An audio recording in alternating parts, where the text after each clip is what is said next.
नमस्कार, आप देख रहे हैं आगाज टाइम। मैं हूं आपके साथ हूं सुहानी सिंह और वक्त हो चुका उत्तर प्रदेश उत्तराखंड की बड़ी खबरों का। नजर डालते हैं खास खबर पे। खबर शाहजहांपुर से है, जहां पे इस वक्त की बड़ी खबर सामने आ रही है। जनपद के निषेधाज्ञा और लागू कर दी गई है, लेकिन इसके बावजूद नववर्ष के जश्न में नियमों की खुलेआम अनदेखी देखने को मिली है। जी हाँ, जिलाधिकारी धर्मेंद्र प्रताप सिंह के आदेश के अनुसार बुधवार की मध्यरात्रि से पूरे जनपद शाहजहांपुर में निषेधाज्ञा और लागू कर दी गई है। प्रशासन की ओर से जारी आदेश में स्पष्ट किया गया है कि मोहम्मद हजरत अली के जन्मदिवस, मकर संक्रांति, उत्तर प्रदेश लोक सेवा आयोग प्रयागराज द्वारा आयोजित सहायक अध्यापक की परीक्षा और वसंत पंचमी, गणतंत्र दिवस और अन्य त्योहारों के मद्देनजर यह निष्पक्षता यज्ञ और 15 फरवरी तक प्रभावी रहेगी। हालांकि निषेधाज्ञा लागू होने के बावजूद नववर्ष के स्वागत में कई स्थानों पर लोग एकत्र हुए हैं। देर रात तक ये जश्न चलता रहा और बड़ी संख्या में लोग सड़कों पर, सार्वजनिक स्थानों पर नजर आए। यह स्थिति प्रशासनिक आदेशों की अवहेलना दर्शाती है। भीड़ एकत्र होने की कानून व्यवस्था, सुरक्षा व्यवस्था को लेकर भी सवाल खड़े कर रहे हैं। प्रशासन का कहना है कि पूरे मामले पर नजर रखी जा रही है और निषेधाज्ञा का उल्लंघन करने वालों के खिलाफ नियमानुसार कार्रवाई की जाएगी। फिलहाल जनपद में निषेधाज्ञा प्रभावी है और प्रशासन के लोगों से नियमों का पालन करने की अपील की गई है। शाहजहांपुर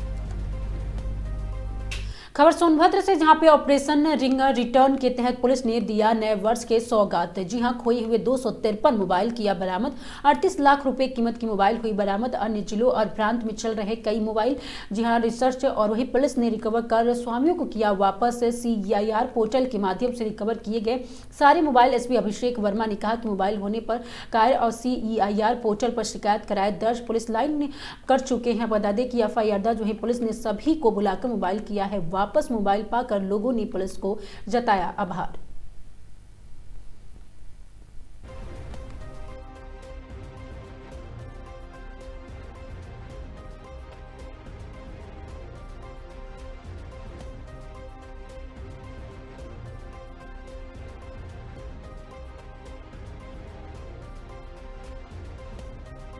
ऐसे 21 हिस्ट्री शीटर थे जिनकी उम्र काफी ज्यादा हो चुकी है और जिनका पिछले 5-6 सालों का आपराधिक जब इतिहास देखा गया तो पाया गया कि वे अपराध की दुनिया से दूर रह रहे हैं।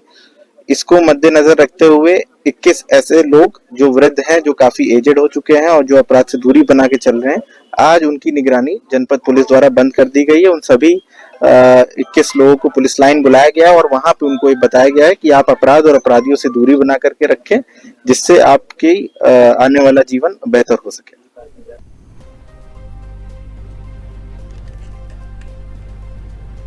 खबर मथुरा से, जहां पे नववर्ष के पहले दिन बता दें कि बांके बिहारी मंदिर के श्रद्धालुओं का सैलाब देखने को मिला। वहीं मंदिर के सेवायत ने बताया कि 2026 के पहले दिन मंदिर में श्रद्धालु काफी भीड़ रही और इसी दौरान मंदिर में सुरक्षा व्यवस्था के भी पूरे इंतजाम रहे। साथ ही बांके बिहारी मंदिर में आने वाले श्रद्धालुओं के लिए हर प्रकार के इंतजाम किए गए। साथ ही सभी श्रद्धालुओं को लाइन लगाकर ही मंदिर में प्रवेश कराने के लिए तथा मंदिर की सेवा आया।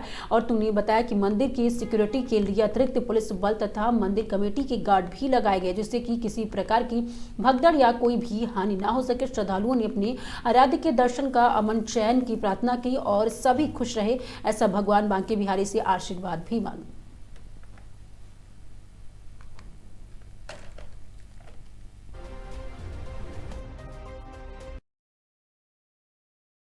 क्या नाम है आपका? मेरा नाम रजत गोस्वामी है, राजभोग सेवायत हूँ ठाकुर बांके बिहारी जी मंदिर में।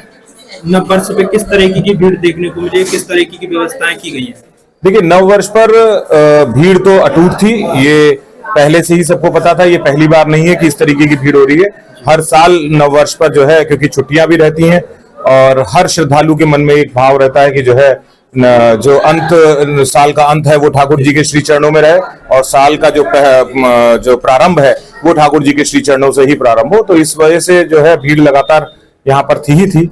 प्रशासन की तरफ से व्यवस्थाएं करी गई कि अतिरिक्त पुलिस बल और हाई पावर प्रबंध कमेटी की तरफ से अतिरिक्त जो है सेवानिवृत्त जो सैन्य कर्मचारी थे उनके साथ में मंदिर के सिक्योरिटी गार्डों को भी जो है बढ़ा दिया गया। और मंदिर को सही समय पर खोला गया सुबह, और सही समय पर आरती हुई। दोपहर की आरती भी बहुत सही समय पर हुई। कोशिश यही करी गई हमारी तरफ से कि जितने भी श्रद्धालु आ रहे हैं उनको जो है ठाकुर जी के पूर्ण दर्शन प्राप्त हो, आशीर्वाद मिले। और जो हाई पावर प्रबंध कमेटी की तरफ से एक बैरिकेडिंग लगा दी, बस मुझे सिर्फ एक शिकायत उनसे यही है कि ये जो एक बैरिकेडिंग लगा दी, जब सुप्रीम कोर्ट ये कह रहा है कि वीआईपी कल्चर खत्म होना चाहिए, वो वीआईपी कल्चर इस लेवल पर खत्म हो चुका है कि कितने भी वीआईपीज हैं उनकी गाड़ियों पर रेड लाइट तक नहीं लगी होती है, कोई सायरन नहीं लगा सकता है। सुप्रीम कोर्ट का दिशा निर्देशन है। तो आज ऐसी क्या आवश्यकता पड़ गई कि पूरे आंगन के आधे हिस्से को वीआईपी के तौर पर प्रिजर्व कर दिया गया, और जो पूरी पब्लिक आगे तक आ सकती थी उसको पीछे छोड़ दिया गया। और उसका कारण ये रहा कि जो है वो माला प्रसाद जो उनका नहीं चढ़ पा रहा था वो उन्होंने फेंक फेंक करके दिया। अध्यक्ष जी का कहना यह है हाई पावर के कि भाई सेवायत गोस्वामी माला प्रसाद फेंकते हैं, लेकिन अगर आप यहां पर व्यवस्थित नहीं करवाएंगे और श्रद्धालुओं का माला प्रसाद अगर नहीं ठाकुर जी तक पहुंचेगा तो निश्चित तौर पर वो फेंक करके ही जाएंगे। अब इसमें एक बहुत बड़ी बात इस तरीके की आ जाती है कि वीआईपी कल्चर जो खत्म होने की बात थी, अगर चाहते अध्यक्ष जी तो मंदिर का जो जगमोहन का हिस्सा है जिसको आगे पूरा आपने प्रिजर्व कर रखा है कि कोई सेवायत भी उधर नहीं जा सकता, ना कोई ऊपर चढ़ के आ सकता है, तो पूरी पब्लिक को आपको जगमोहन तक लेकर के आना चाहिए था और गेट नंबर 4 से निकास देना चाहिए था, क्योंकि आपने परिक्रमा पीछे बंद कर रखी थी। तो अगर आप 4 नंबर वाला देते व्यवस्था तो वो शहर के अंदर पूरे जाम की स्थिति नहीं बन पाती, क्योंकि वो परिक्रमा से फिर सीधे यमुना जी की तरफ निकलता और घूम करके वापस आता। तो ये छोटी मोटी कमियां थी। बाकी बस ये था कि बिना किसी समस्या के इतने श्रद्धालु आके दर्शन कर गए। हमारे लिए की जो यजमान है उनको लेकर भी कुछ चर्चाएं चल रही थी पहले, अब क्या व्यवस्था है उनकी? देखिए, गोस्वामियों के यजमान के लिए देहरी पूजन को बंद कर रखा है, जिसको हमने माननीय सर्वोच्च न्यायालय में जो है अपनी पिटीशन के माध्यम से उनसे रिक्वेस्ट करी हुई है, जिसकी आने वाली 7 तारीख को सुनवाई है। फिलहाल देहरी पूजन जो हो रहा है वो यही हो रहा है। इसी देहरी पूजन में आज ठाकुर जी ने 4 नई पोशाकें धारण करी हैं एक साथ, और वो पोशाकें भी गुरु शिष्य परंपरा के तहत जो भी श्रद्धालु थे उन्होंने अपने गुरु यानी गोस्वामी जी को वो दी, यहां देहरी पूजन के साथ करते हुए संकल्प के साथ में तब वो धारण हुई हैं। नया श्रृंगार ठाकुर जी का पूरा धारण हुआ था।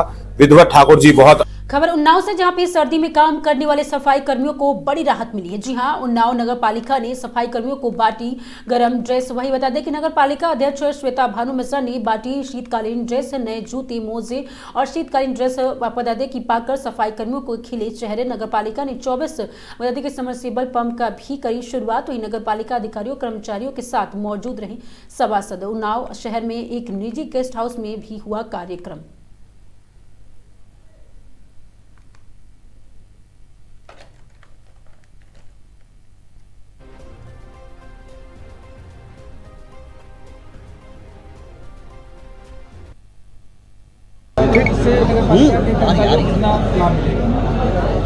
सरकार की मंशा के अनुरूप आज लोगों ने सर्दियों की वर्दियां अपने कर्मचारियों को बांटी है। सरकार की मंशा है कि हमारा कोई भी कर्मचारी कभी भूखा ना रहे और अस्वस्थ ना हो, इसके लिए वो हर चीज की व्यवस्था करती है। हम लोगों ने उसको अनुपालन करते हुए आज सभी अपने जितने भी सफाई सैनिक हैं उनको हमने आज ये वर्दियां बांटी हैं। और वर्दियां वितरण करने का एक और भी कारण ये है कि जो चीज़ ये हमारे शहर को हर त्योहार हर चीज़ के पहले देते हैं, आप एक समझ लिए कल नववर्ष पूरे उन्नाव में इतने हर्षोल्लास के साथ मनाया गया। उस नववर्ष के बाद जो सफाई व्यवस्था करी गई वो इन्हीं की देन है। इनकी वजह से ही हम त्यौहार अपना हर्षोल्लास से मना पाते हैं। इसलिए हमारा हमेशा प्रयास रहता है कि हमारे सफाई सैनिक हमेशा खुश रहें और उनको हम वर्दियां बांटें, उनको हम तरह तरह की चीज़ें, उनकी व्यवस्थाएं हमेशा करते रहें। धन्यवाद। लगभग कितने कर्मचारी हैं जिनको जो है वर्दियां बांटी गई है और समरसेबल कितने जिनका जो है लोकार्पण किया? लगभग हर वार्ड के मिला के करीब 450 कर्मचारी हैं और 600 कर्मचारियों को वर्दी दी गई है, जो नाइट स्वीपिंग वाले हैं उनको भी, और जो गैंग भी हमारे यहाँ चल रहे हैं सफाई वाले उनको भी। 24 समरसेबल का द्वितीय स्टेज में अधिष्ठापन किया गया है। हम लोगों ने अब तक कुल 162 समरसेबल शहर में लगाए हैं। ये भी एक रिकॉर्ड है। इतने हैंड पाइप नहीं लगते थे, शायद आप लोग इस चीज़ से परिचित होंगे।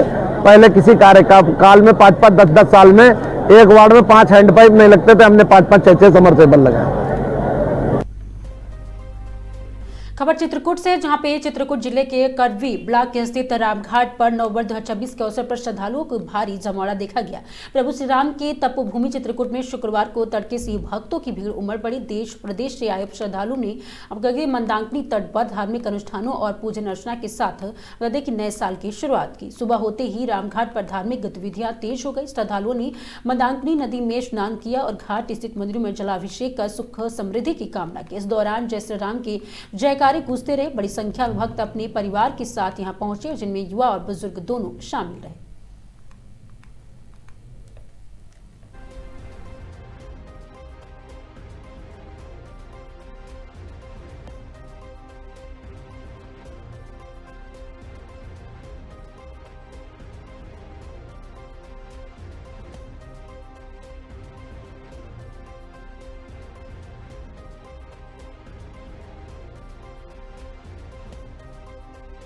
चल रही है पब्लिक। राम जी के श्री चरणों में इस पर्वत में 4 द्वार है। पहला है अर्थ का, दूसरा धर्म का, तीसरा कामनाओं का, ये चौथा है मोक्ष का। चित्रकूट चिंता हरण आए सुख के चैन, पाप कटे युग चार के देख कामता नैन। सभी लोग बाबा के नैनों में दर्शन करने से इनकी सभी हर कामनाओं की पूर्ति होती है, समस्त कार्यों की पूर्ति होती है। और जैसे नया वर्ष चल रहा है, लाखों में पब्लिक जब से सुबह भोर से ही हमने देखा कि सुबह 4 बजे से लाखों में पब्लिक चल रही है।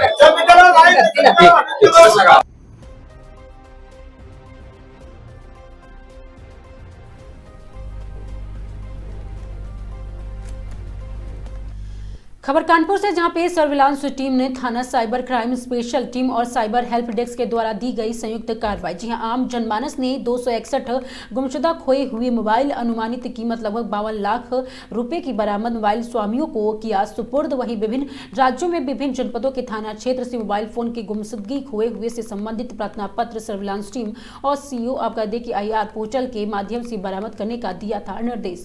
देखिए बरामद मोबाइल उनके स्वामियों को किया गया सुपुर्द और अपनी अपनी मोबाइल प्रकार लोगों को खिले चेहरे।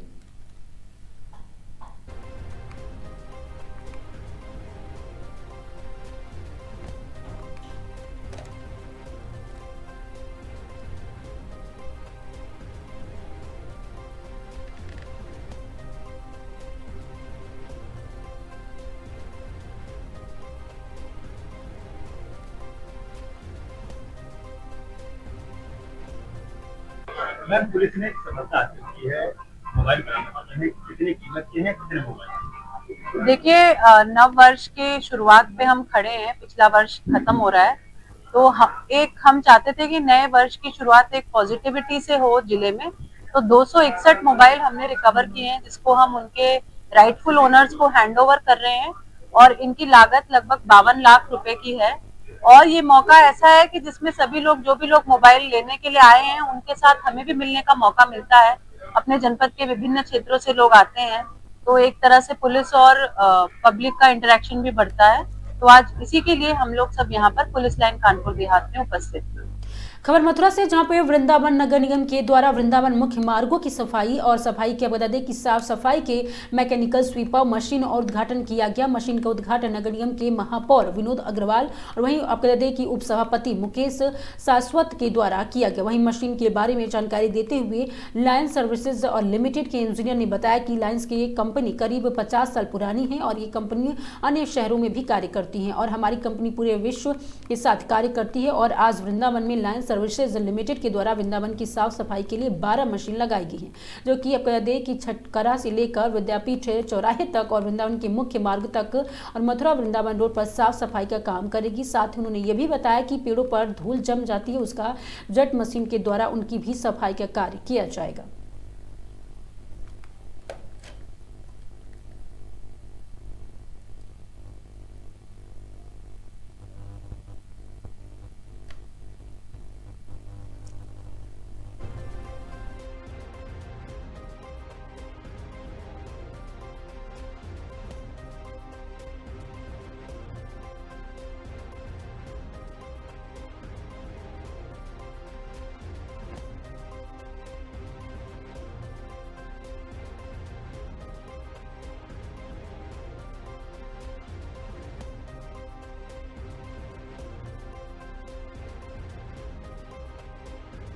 वृंदावन में मैकेनिकल शिपिंग की जो मशीनों का शुभारंभ किया है, क्या कुछ कहना चाहेंगे उसके लिए? सबसे पहले तो लायंस सर्विस की तरफ से आप सभी लोगों को 9 वर्ष की शुभकामनाएं। लायंस कंपनी लगभग 56 साल पुरानी कंपनी है और भारत के विभिन्न राज्यों में स्वच्छता का काम करती है। इस प्रोजेक्ट के माध्यम से हमें यह सौभाग्य प्राप्त हुआ है कि हम वृंदावन के निवासियों का भी सेवा कर सके, ठाकुर जी की सेवा कर सके और शहर के माध्यम से पूरे भारत से जो तीर्थयात्री यहाँ आते हैं उनकी सफाई के माध्यम से हम उनकी सेवा कर सकें। ये इस सौभाग्य का कंपनी को यह अवसर मिला है और हम अपनी आधुनिक मशीनों के द्वारा सफाई का काम करेंगे जिससे वायु प्रदूषण कम से कम हो सके। हमारी लगभग 12 गाड़ियों की फ्लीट है जिसमें 90% गाड़ियां ऐसी हैं जो इलेक्ट्रिक रिचार्ज के बेसिस है, सो दैट कि हमारी जो डीजल और पेट्रोल के कारण जो वायु प्रदूषण होता है उसको हम रोक सकें। हम यहाँ पे वाटर स्प्रिंकलर्स लगा रहे हैं, हम मैकेनिकल रोड स्वीपिंग मशीन्स लगा रहे हैं, हम यहाँ पर गॉबलर जो एक रोड का जो स्ट्रेच है ये आपका छती का जो रूट है अपना ये बाकी उसके बाद है वो आपका प्रेम मंदिर लेके अपना ये मथुरा रोड है जो नमस्ते चौक बोलते हैं इसको, 100 फुटा रोड जो है पूरा। तो इसके हम पूरी जो सड़क है उसको क्लीन करेंगे। सड़क के बगल में हमारा फुटपाथ है उसको क्लीन करेंगे। उसके बाद ड्रेन का कुछ पार्ट है उसको क्लीन करेंगे। और इसी में कहीं कुछ जगह पे हम लोग देख रहे हैं कि पार्क है, उन पार्क में कहीं बीच में ग्रीन बेल्ट में आपके पेड़ लगे हुए हैं, तो इन पेड़ों का भी हम लोग वाटर जेटिंग मशीन द्वारा उनकी साफ़ सफाई करेंगे जिससे कि आपके ग्रीन बने रहेंगे। क्योंकि यहाँ पे देखते हैं कि आपकी धूल मिट्टी यहाँ पे ज़्यादा है तो उसको हम लोग कंट्रोल कर लेंगे। जिस तरीके से अभी आपने बताया कि रूट के हिसाब से ये चलेंगे, रूट ऐसे बनाए गए हैं, कितनी मशीनें ये रूट पे चलेंगी? देखा जाए तो यहाँ पे जो मेन जो रूट है वो 2 रूट है, छत्तीसगढ़ से विद्यापीठ प्रेम मंदिर से नमस्ते चौक तक। तो इसमें हमारी एक रोड स्वीपर चलेगी, बड़ी जो गाड़ी होती है। उसके अलावा 6 हमारी battery operated letter picker machine जो है जिसको हम गॉबलर का नाम देते हैं, 6 वो चलेंगी और 2 हमारी वाली चलेंगी वाटर जेटिंग मशीन। टोटल कितनी मशीनें? टोटल ये 10 से 12 मशीनें हैं जो इन 2 रूट्स को अपना कवर करेंगे। फ्यूचर रहने वाले हैं कि बात की जाए अगर फ्यूचर किस तरीके की फ्यूचर मशीनों को बहुत अच्छा है, मशीन फ्यूचर बहुत अच्छा है। आगे इंडिया में इन्हीं मशीनों द्वारा ये सब चीज़ें हम लोग करते हैं। मैकेनिकल सुपर जो मशीन का उपकरणों का वो हो रहा है, क्या कहना चाहेंगे शुभारंभ? ये लॉन्च कंपनी है, इसने ये छत्तीसगढ़ से लेकर के हमारे विद्यापीठ चौराहे तक और इधर प्रेम मंदिर से लेकर मथुरा वृंदावन जो रोड है वहाँ तक का इन्होंने कार्य का ये बीड़ा उठाया है। और मुझे आशा ही नहीं पूर्ण विश्वास है और कंपनी के अधिकारियों से भी यही आशा है, क्योंकि ये एक धार्मिक नगरी है, ठाकुर बांके बिहारी की नगरी है। तो क्योंकि ठाकुर जी की नगरी को वैसे भी जो लोग देश विदेश से आकर के यहाँ पर अपना योगदान देते हैं, यानी कितने ही NGO यहाँ पर चल रहे हैं और इनको तो इसके बदले में आर्थिक मदद भी मिलेगी, तो ये कंपनी का भी और ज़्यादा दायित्व बढ़ जाता है। तो वो इस पवन पवित्र धाम को और अधिक स्वच्छ बनाएं, जिससे यहाँ पर आने वाले श्रद्धालु एक नया संदेश लेकर के जाएं और उनको ये एहसास हो कि हम वृंदावन धाम में गए और वो वहाँ जा कर के अपने क्षेत्र में गए कि वृंदावन पहले से अधिक और अधिक स्वच्छ है। और इसके लिए हमारे जो बड़े भाई हैं आदरणीय महापौर विनोद अग्रवाल जी, वो उनकी दिन रात की मेहनत का ही यह नतीजा है कि वह मथुरा वृंदावन के विकास के लिए जिस प्रकार से दृढ़ संकल्पित हैं, तो उसका ही आज एक ये उदाहरण प्रस्तुत है कि मथुरा वृंदावन जो है पहले जो 94वें स्थान पर था सफाई में, आज 11वां स्थान उसने प्राप्त किया है। और वह इस टेक्निकल सफाई के माध्यम से निश्चित ही मुझे पूर्ण विश्वास है कि आगे आने वाले समय में हमारा मथुरा वृंदावन नगर निगम नंबर 1 के स्थान पर होगा, ऐसा मुझे पूर्ण विश्वास है।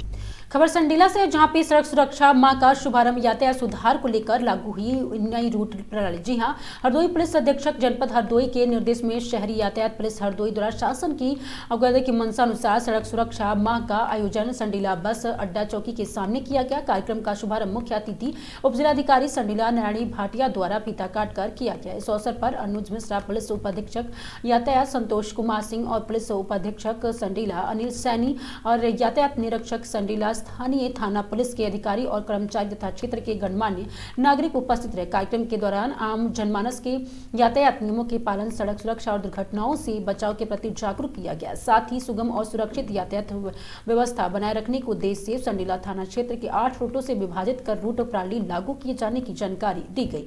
अधिकारियों ने बताया कि नई रूट व्यवस्था से यातायात जाम की समस्या में कमी आएगी तथा आम नागरिकों को सुरक्षित और सुचारू आवागमन में सुविधा मिलेगी। सड़क सुरक्षा माह के अंतर्गत आगे भी जागरूकता कार्यक्रम निरंतर आयोजित किए जाएंगे।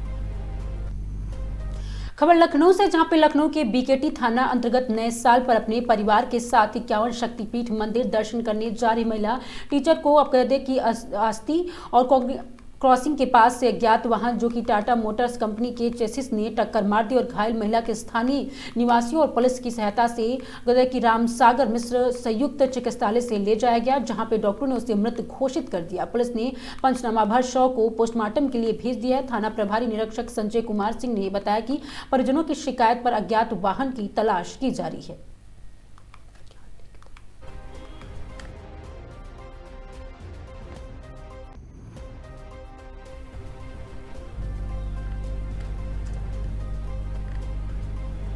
खबर बदायूं से, जहां पे घोड़ों से अगवानी देकर भाजपा कार्यकर्ताओं ने किया डॉक्टर शैलेश पाठक का स्वागत। जी हां, वरिष्ठ भाजपा नेता डॉक्टर शैलेश पाठक ने विधानसभा दातागंज के नगर पंचायत उसावा सहित विभिन्न गांवों में जगह जगह भाजपा कार्यकर्ताओं के साथ संगठनात्मक चर्चा की, जिसमें पार्टी की जन कल्याणकारी योजनाओं के जन जन तक पहुंचाने का आह्वान किया गया। इस क्रम में उनके उसावा कस्बे में पहुंचने पर कार्यकर्ताओं ने घोड़ों की अगवानी के साथ पुष्प वर्षा कर भव्य स्वागत किया और स्वागत से गदगद दिखे शैलेश पाठक ने भाजपा की जन कल्याणकारी नीतियों का प्रचार प्रसार करते हुए आपको बताते कहा कि भाजपा से सभी वर्गों को हित सुरक्षित है। उन्होंने कहा कि आज उत्तर प्रदेश में डबल इंजन की सरकार में निरंतर विकास कार्य हो रहे हैं। इस अवसर पर मंडल उपाध्यक्ष पंकज मिश्रा, नरेश कश्यप, मंडल मंत्री शिवम पांडे और सभासद विनोद गुप्ता, शिव कुमार वर्मा और देश तिवारी, सुभाष यादव, विनोद तिवारी, मुकेश गुप्ता, विनोद गुप्ता, खिलौना कश्यप और प्रदीप तिवारी, भोले सिंह ठाकुर, अरुण प्रताप सिंह आदि सहित कई देवतुल्य कार्यकर्ता मौजूद रहे।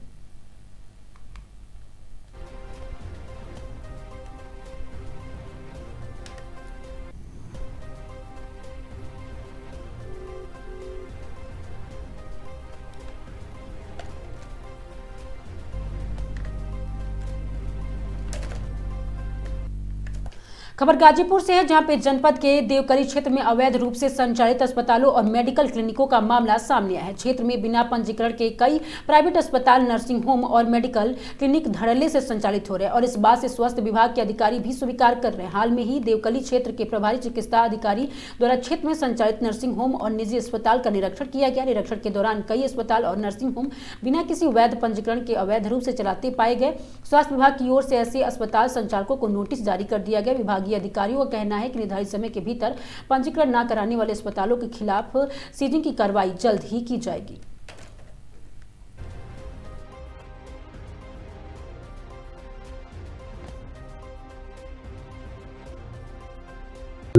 मैं प्रभारी चिकित्सा अधिकारी देवकली की पोस्ट पर कार्यरत हूँ। ज्यादातर एक आध दो को छोड़ के लगभग हमने चेक कर लिया है।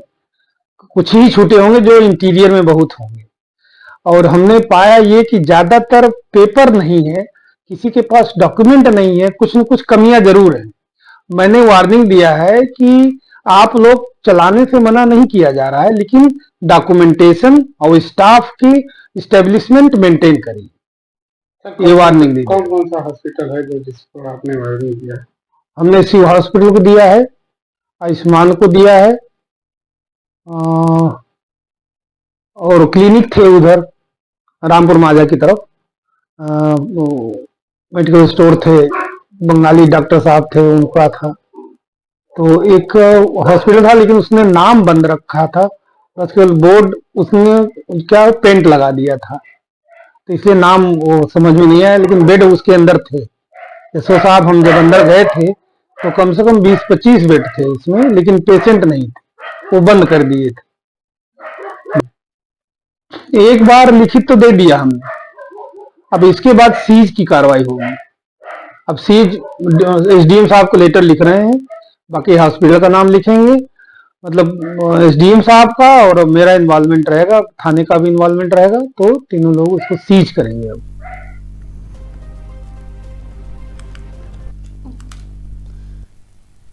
खबर अब कर दें कि बख्तियारपुर से, जहां पे आपको बता दें कि सीटा नानाबाद दक्षिणी पंचायत की भाभी मुखिया प्रत्याशी मोहम्मद केसर आलम के द्वारा 9 वर्ष के शुभ अवसर पर गरीब और निहसाय व्यक्ति के बीच कंबल वितरण किया गया। उन्होंने कहा कि अभी ठंड के मौसम है और अपनी निजी फंड से हम गरीब, विकलांग और निसहाय व्यक्तियों के बीच इस कपाती ठंड में कंबल बांटने का काम किया, ताकि मेरे तरफ से जो भी गरीबों को सहायता मिल सके वह हम कर रहे हैं। और हम चाहते हैं कि आने वाले चुनाव में जनता हमको बता कि सीटा नाबाद और दक्षिणी पंचायत से मौका दे, ताकि जनहित के लिए और भी ज्यादा से ज्यादा हम काम कर सके। मौके पर गांव के गणमान्य व्यक्ति भी उपस्थित रहे। क्या कहना चाहेंगे?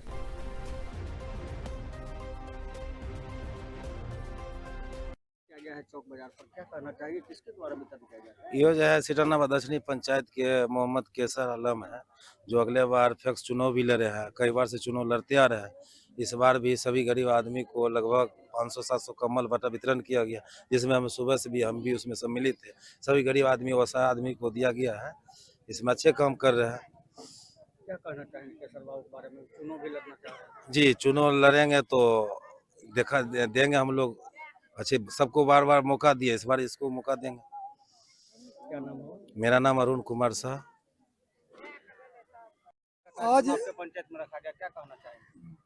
मेरे यहाँ मोहम्मद कैसर आलम चौक बाजार मुखिया के प्रत्याशी हैं। ये नौजवान हैं, बहुत ही मेहनती हैं। ये गरीब गुरबा के बीच जो है दक्षिणी पंचायत में कम्बल का वितरण किए हैं गरीबों के बीच। ये उस लायक है, मुखिया के लायक है, इसलिए सब लोग हम इनका मदद करेंगे। क्या नाम है? मोहम्मद एहतसामुल हसन, सीटानाबाद दक्षिणी पंचायत। सभी को, और हम आज कम्बल वितरण किए हैं, कम्बल वितरण का कार्यक्रम किए हैं और सब गरीबों को कम्बल बांट दिए हैं। आने वाला इस चुनाव में, पंचायत चुनाव से मुखिया कैंडिडेट से हम लड़ रहे हैं और गरीबों से उम्मीद है कि मेरा साथ दे, आगे उसका भी हम साथ देंगे, जहां तक हो सकेगा हमको हम करेंगे। क्या नाम है? कैसर अहमद। कौन सा पंचायत से लड़ रहे हैं? सीटानाबाद दक्षिणी पंचायत। कम्बल वितरण यहाँ पर किया गया है, क्या कहना चाहेंगे? और आपका भाई जो है किस पर्पस से कम्बल वितरण किया? देखिए, कम्बल जो इस पर्पस से बटा है, जो निहायत गरीब आदमी है, मौसमात है, जिसको कोई सहारा नहीं है, उसके लिए कम्बल वितरण किया गया। चितलहरी का समय है और ठंडी भी काफ़ी है, इसी पर्पस से कम्बल बांटा गया है और हम लोग बढ़ चढ़ के थोड़ा गरीबों का मदद करना चाहते हैं। अच्छा, आपका भाई केसर बाबू जो है चुनाव भी सुने 2026 में पंचायत चुनाव मुखिया का लड़ना चाहते हैं? जी तो जी क्या कहना चाहेंगे? जी हाँ, पंचायत चुनाव मुखिया प्रतिनिधि हैं, अब 26 में खड़े होंगे, तो हम भी जनता से अपील चाहते हैं कि भरपूर इसको सपोर्ट किया जाए और बढ़ चढ़ के जहाँ तक हो मेहनत करें।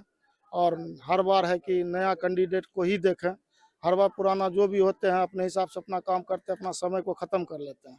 इसमें पब्लिक का कोई आज तक कोई विकास का काम या कोई फ़ायदा नहीं पहुंचा। और हर बार नया कैंडिडेट को देखा जाता है तो कुछ न कुछ तो विकास का काम होता है अपना छवि बनाने के लिए। बहुत ऐसा बात है जो गरीबों को भी देखना चाहता है। अभी जैसे कंबले बटा, तभी जो वर्तमान में भी कोई भी प्रतिनिधि है या किसी भी जगह के हैं तो सिर्फ अपना कमाना जानते हैं और गरीबों को कुछ पैसा खर्चा करना नहीं जानते, जो सख्त जरूरी है अभी गरीब के लिए जो अभी ठंडी है कम।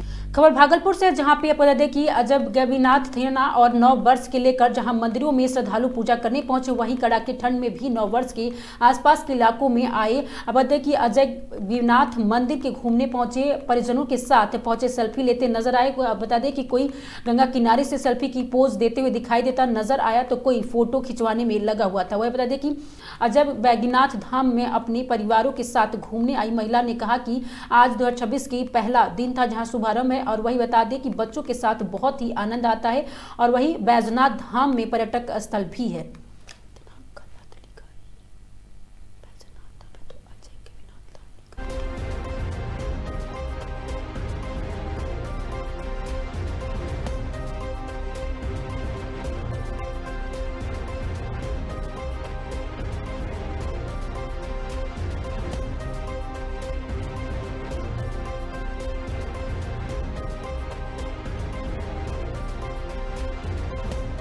घर में बैठे हैं।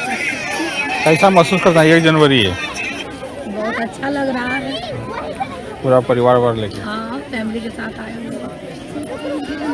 सर्दी का मौसम है, बिना स्वेटर साल का है। कहाँ स्टॉल देख के लिए हुए हैं बिना स्वेटर। ठीक है। बाबा नगरी में बैठे हुए हैं, अजगैबी भी धाम जहाँ मंदिर है। इस तरह से महसूस करते हैं 20 साल का?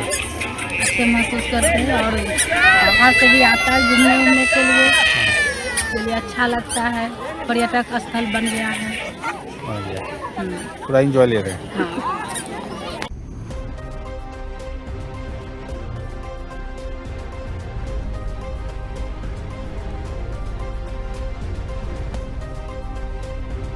उत्तर प्रदेश उत्तराखंड की खबरों में आज के लिए सिर्फ इतना ही। देखते रहिए आगाज टाइम।